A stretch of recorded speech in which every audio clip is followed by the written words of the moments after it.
দেখো বন্ধুরা, এগুলো কি বলো তো? এগুলো হলো চকলেট। আজকে আমি ভীষণ খুশি, ভীষণ খুশি। খুশির চোটে এতগুলো চকলেট নিয়ে আসছি তোমাদের সামনে। বলো তো কেন? আমার ইউটিউব চ্যানেলে 4.5 লাখ সাবস্ক্রাইবার হয়ে গেছে, পুরো পূর্ণ হয়ে গেছে।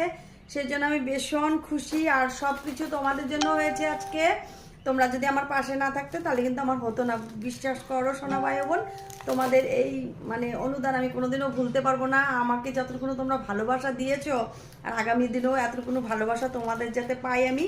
আর তোমাদের জন্য সবার জন্য চকলেট এনেছি, কিন্তু আমি তো সবাইকে দিতে পারছি না, সেই জন্য ভিডিওর মাঝখানেই তোমাদেরকে চকলেটগুলো দিচ্ছি। তোমরা নিয়ে যাও। আজকে আমি ভীষণ খুশি, আমি এত দূর যেতে পারছি। কি বলবো আর তোমাদের কাছে, আমার মুখের কোনো ভাষা নেই যে আমি কি বলে তোমাদেরকে ধন্যবাদ দেবো। সোনা ভাই ও বোন, তোমাদেরকে ধন্যবাদ দিয়ে ছোট করবো না। তোমাদেরকে আমার বুক ভরা ভালোবাসা সব সময় তোমাদের জন্য তোলা থাকবে। ঠিক আছে সোনা ভাই ও বোন? আর তোমরা সময় পেলে আমার বাড়িতে এসো।